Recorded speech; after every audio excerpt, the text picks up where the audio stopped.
There exists within the human soul a luminosity that cannot be measured by ordinary means, yet its presence transforms everything it touches.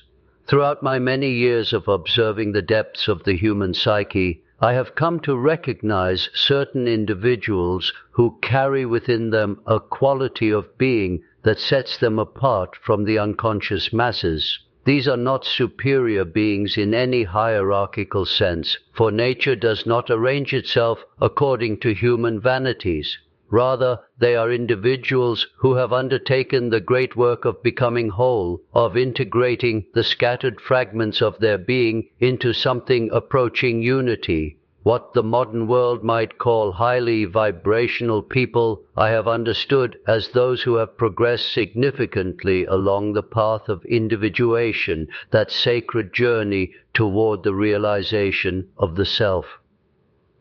Let us explore together the profound experiences that mark these awakened souls, for in understanding them we may find the map to our own transformation. The first thing that distinguishes these individuals is their profound acceptance of the shadow. You see, most people spend their entire lives in flight from themselves. They construct elaborate fortresses of persona, those masks we present to the world, while banishing into the unconscious everything they find unacceptable about their own nature. But the highly vibrational person has descended into the darkness and returned with gold. They have looked upon their capacity for cruelty, their jealousy, their pettiness, and their fear, and they have said, "This too is mine, this too belongs to me." This acceptance is not resignation, nor is it an excuse for harmful behavior. It is something far more radical. It is the recognition that wholeness cannot be achieved through amputation. When we cut off parts of ourselves, we do not become purer. We become diminished. The shadow does know. Disappear when we refuse to acknowledge it. It merely operates from the darkness, pulling the strings of our lives while we remain ignorant of its influence. The person who has integrated their shadow possesses a certain groundedness that others can feel, but rarely understand. They are not easily shocked by human nature because they have met it fully within themselves. They do not project their darkness onto others because they have claimed it as their own. I have observed that such individuals possess a remarkable capacity to remain centered in the midst of chaos. This is not the false calm of suppression, where emotions are pushed down until they explode in unexpected ways. No, this is something far more genuine. It is the stillness that comes from having a secure relationship with one's own depths. When a storm arises in the external world, the ordinary person is like a leaf blown about by the wind. Their emotional state is entirely determined by circumstances beyond their control. But the highly vibrational individual has developed what we might call a vertical axis, a connection between the conscious ego and the deeper layers of the psyche. This connection provides an anchor, a point of reference that does not shift with every change in the weather. This centeredness manifests in their relationships as well. They are not easily manipulated by emotional pressure because they do not require external validation to know their own worth. They can listen to criticism without collapsing into defensive postures because their sense of self does not depend on the opinions of others. This does not mean they are indifferent to feedback or incapable of changing. Quite the contrary. Because they are not defending a fragile ego, they can actually hear what others are saying and respond appropriately. The second experience unique to these individuals is their capacity for genuine solitude. The modern world fears nothing so much as being alone with itself. We have created endless diversions, constant noise, perpetual entertainment, all to avoid the terrifying encounter with our own depths. But the highly vibrational person has discovered that solitude is not loneliness. Loneliness is the experience of being separated from others while having no relationship with oneself. Solitude is the experience of being in profound communion with one's own being. In solitude, these individuals hear the whispers of the unconscious. They receive the dreams and visions that emerge from the collective depths. They allow the ego to rest from its constant activity, and in that rest something deeper can speak. This is why every great religious tradition has emphasized the importance of withdrawal, of silence, of retreat from the world, not because the world is evil, but because the noise of external life can drown out the still, small voice of the soul. Those who have developed this capacity for solitude carry with them a quality of presence that is unmistakable. They do not need to fill every silence with nervous chatter. They do not become uncomfortable when nothing is happening. They have discovered that beneath the surface activity of the mind lies a vast ocean of being, and they have learned to rest in its waters.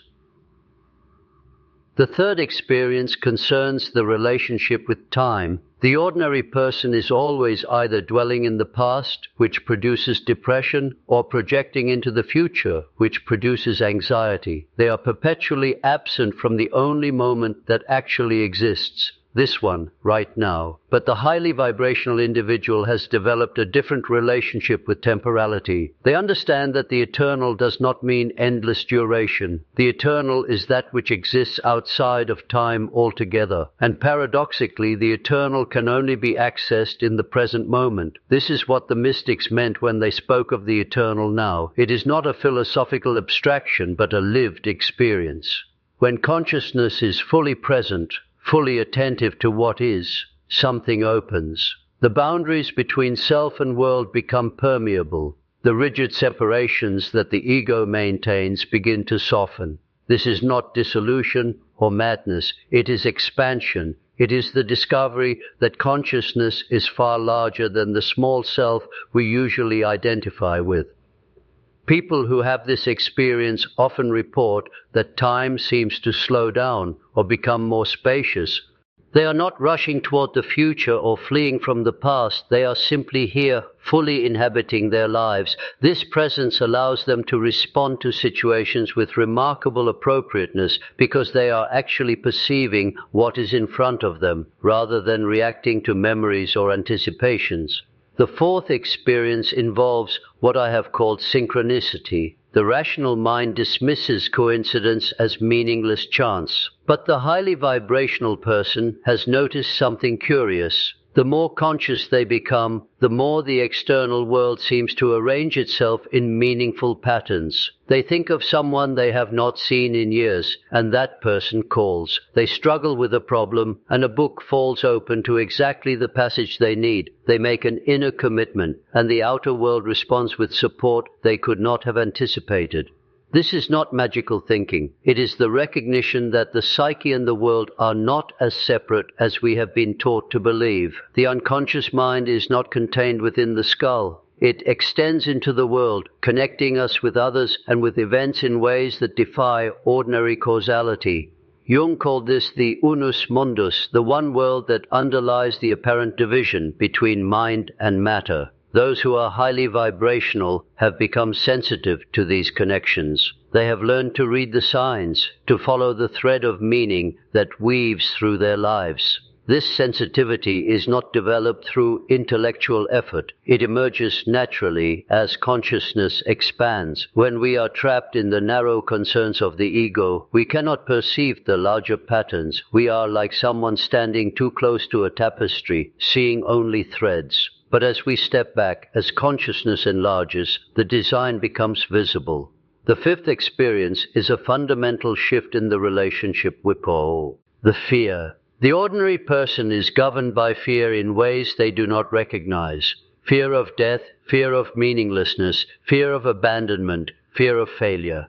These anxieties shape their choices, limit their possibilities, and drain their vitality. But the highly vibrational individual has done something remarkable. They have turned toward their fears rather than away from them. This turning toward is the essence of courage. It is not the absence of fear, but the willingness to meet it directly. When we run from fear, it grows larger. It becomes a monster that haunts our dreams and constrains our lives. But when we face it, when we ask it what it wants, when we allow ourselves to feel it fully, something transforms. The fear does not necessarily disappear, but it loses its power over us. We discover that we are larger than our fears, that consciousness itself cannot be destroyed by anything it contains. This liberation from the tyranny of fear produces a remarkable quality of freedom. The highly vibrational person can take risks that others cannot because they are not paralyzed by the fear of negative outcomes. They can speak difficult truths because they do not require the approval of others for their sense of worth.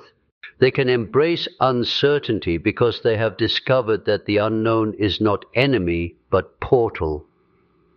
The sixth experience involves the relationship with the body.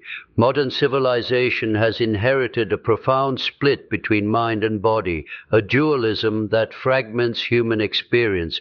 We live in our heads, treating the body as a mere vehicle to be controlled and manipulated, but the highly vibrational person has healed this split. They have discovered that the body is not separate from consciousness, but is itself a form of consciousness. Every cell carries wisdom. Every sensation is a communication. These individuals have developed what we might call somatic awareness. They can feel the subtle energies that move through the body. They notice the physical manifestations of emotional states before these states become conscious thoughts. This gives them a kind of early warning system, an intuitive knowing that operates faster and more accurately than rational analysis. The body also serves as a doorway to the collective unconscious. When we drop out of the head and into bodily sensation, we contact something that transcends individual history. The body carries the memory of the species, the instincts that have been refined over millions of years of evolution. Highly vibrational people learn to trust this bodily wisdom, to let it guide them in situations where the rational mind is overwhelmed or confused. The seventh experience is the capacity for genuine love. Now, what passes for love in the ordinary world is usually something quite different: attachment, need, projection, or desire for possession. We fall in love with our own projections, with the image of perfection we have placed upon another. When the real person emerges from behind this image, as they inevitably must, we feel disappointed, even betrayed. But we have not been betrayed by the other. We have been betrayed by our own illusions. The highly vibrational person has withdrawn their projections. They have done the inner work necessary to meet another person as they actually are, rather than as a screen for unconscious fantasies. This allows for a kind of love that is not based on what the other can give them, but on a genuine recognition of the other's being. It is love that does not seek to possess or control, love that allows the other to be fully themselves, love that celebrates rather than diminishes. This capacity extends beyond romantic relationships to encompass all of life. The highly vibrational person develops what might be called universal compassion, a care for all sentient beings that arises from the recognition of our common essence. They see the divine spark in everyone, even in those who are still lost in unconsciousness. This does not mean they are naive about human nature or that they allow themselves to be abused. But even as they maintain appropriate boundaries, they hold others in a field of benevolence. The eighth experience concerns the relationship with creativity. Every human being is creative by nature. The life force itself is creative, constantly bringing forth new forms, new possibilities, new expressions. But in most people, this creativity has been blocked, diverted, or distorted by fear, conditioning, and the demands of survival. The highly vibrational person has cleared these blockages. They have become a channel for something that wants to express itself through them.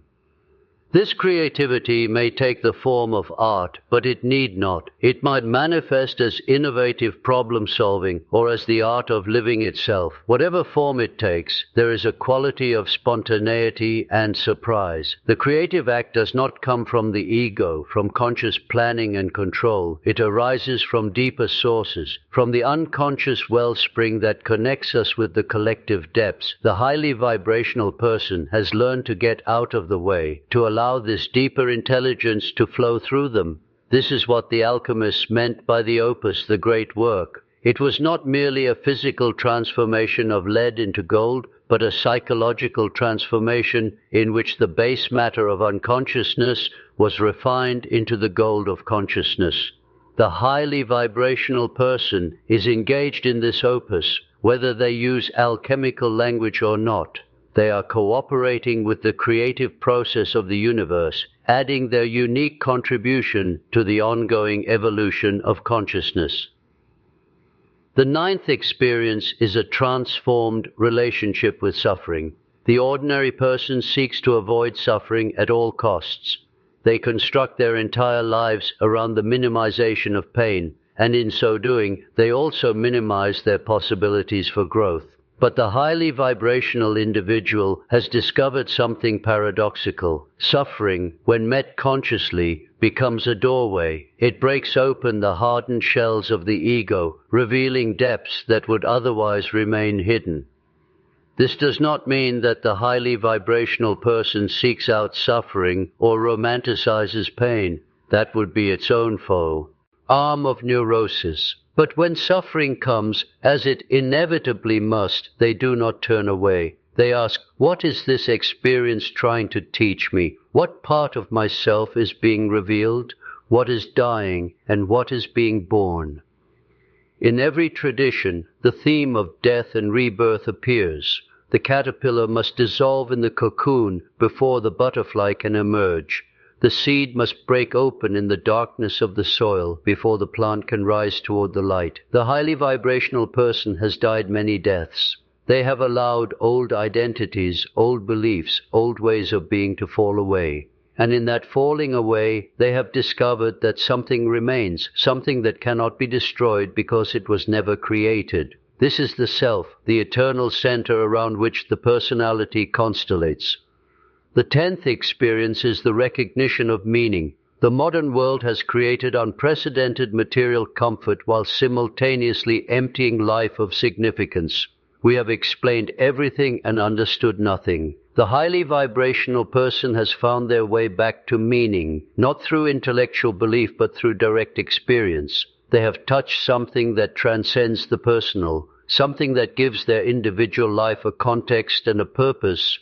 This meaning is not imposed from outside. It is not a belief system adopted because of social pressure or existential fear. It arises from within, from the depths of the psyche itself. Jung called this the religious function of the psyche, the innate orientation towards something greater than the ego. This function cannot be eliminated. It can only be repressed or projected. Those who deny it find it returning in distorted forms, in addictions, in fanaticism, in the worship of money or fame or power. The highly vibrational person has honored this religious function without literalizing it. They have found ways to express their connection to the sacred that are authentic to their own experience. This might be through traditional religious practice, or through nature, or through creative work, or through service to others. The form matters less than the substance, which is the living relationship with what transcends the ego. The 11th and perhaps most profound experience is the encounter with the self. The self, in my psychology, is not the ego, not the conscious personality that we usually identify with. It is the totality of the psyche, conscious and unconscious, personal and collective. It is the archetype of wholeness, the image of God within the human soul. The ego is a small island in a vast ocean. The self is the ocean itself.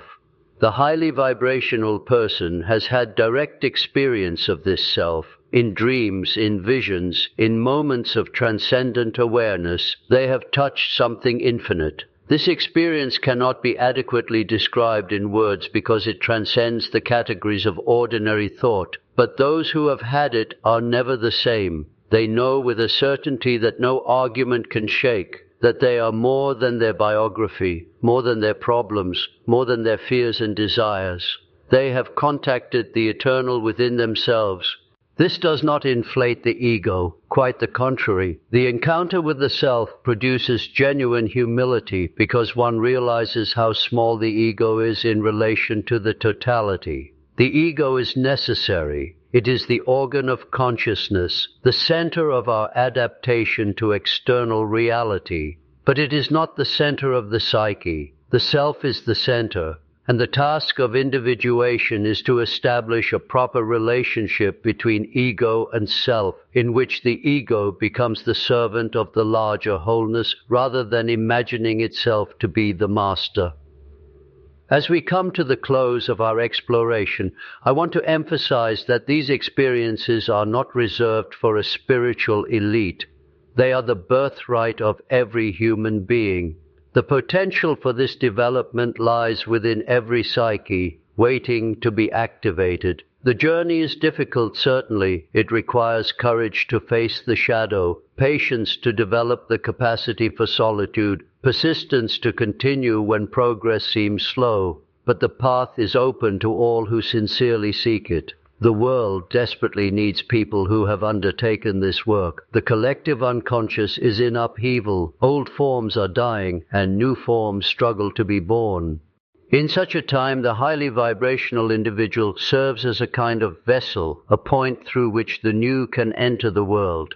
They do not know exactly what they are serving, for the future is hidden from everyone. But they have aligned themselves with the creative process, with the life force that is always seeking greater consciousness, greater love, greater beauty. If you recognize yourself in these descriptions, know that you are not alone. There is a community of seekers spread across all times and all cultures who have walked this path before you.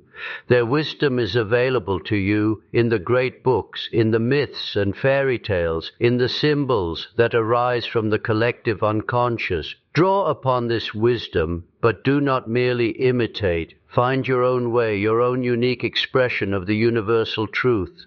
And if you do not yet recognize yourself in these descriptions, do not despair. The seed is within you. The potential is real. The path begins wherever you are. It begins with a simple willingness to look within, to question your assumptions, to feel what you have been avoiding. Every genuine inquiry is a step on the path. Every moment of honest self-reflection is a victory. The highly vibrational person is not someone who has arrived at a final destination. There is no final destination. There is only the journey, the eternal becoming, the endless unfolding of consciousness into ever greater awareness. What distinguishes these individuals is not their perfection, but their commitment. They have said yes to the process, yes to the adventure, yes to life in all its terror and beauty. May you find the courage to say yes as well. May you discover within yourself the luminosity that is your deepest nature. May you become in your own unique way a bearer of light in a world that so desperately needs it. For in the end, this is what we are here for. Know it merely to survive, not merely to reproduce, not merely to accumulate possessions or achievements. We are here to become conscious, to realize who and what we truly are, to participate in the great mystery of existence. The highly vibrational person has glimpsed this truth and has organized their life around its realization.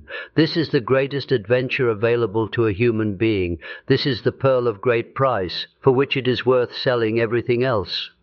The choice is always before us, in every moment. We can continue to sleep, to live on the surface, to be satisfied with the pale substitute for life that the unconscious masses accept as normal. Or we can wake up, can descend into the depths, can face whatever we find there, and can emerge transformed. The highly vibrational person has made this choice, and they have never regretted it, for they have discovered what the mystics of all ages have proclaimed. that the treasure we seek is within us, has always been within us, waiting only for us to recognize it. And so I leave you with this invitation, not to believe what I have said, for belief is no substitute for experience, but to explore, to question, to seek. The path is real, the destination is real. And you, in your deepest being, are already what you are seeking to become. This is the great paradox of the spiritual life. We journey toward what we already are. We become what we have always been. We awaken to a consciousness that has never slept. This is the secret of the highly vibrational person. This is the mystery that unfolds when consciousness turns upon itself and recognizes its own nature. Remember that the unconscious is not merely a repository of repressed material, though it is that as well. It is the matrix from which consciousness itself emerges. It is the great mother, the prima materia, the chaos that contains all possibilities. The highly vibrational person maintains a living relationship with this source. They receive its gifts of intuition and creativity. They heed its warnings that come through dreams and symptoms. They allow it to compensate for the one-sidedness of conscious attitudes.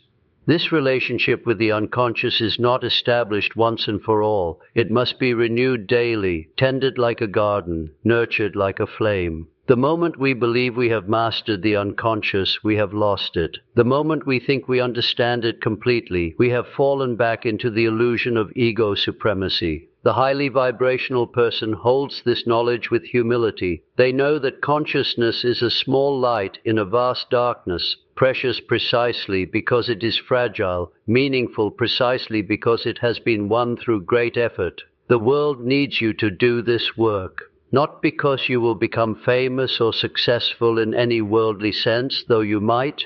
Not because you will be happier, though genuine contentment does emerge as a byproduct. But because consciousness is the most valuable thing in the universe, and every increment of consciousness in any individual benefits the whole. When you integrate your shadow, you reduce the amount of darkness that gets projected onto the world. When you become more conscious, you contribute to the consciousness of humanity itself. We are all connected at the deepest level. The collective unconscious is precisely that, collective. What happens in the depths of one's psyche ripples out to affect all others. This is why the inner work is also the most radical form of outer work. By transforming yourself, you participate in the transformation of the world. The highly vibrational person understands this. Their journey is not a selfish escape from social responsibility. It is the deepest form of social responsibility, the contribution that only they can make. May this recognition dawn within you, and may it illuminate your path through all the challenges and wonders that await you on this remarkable journey of becoming who you truly are.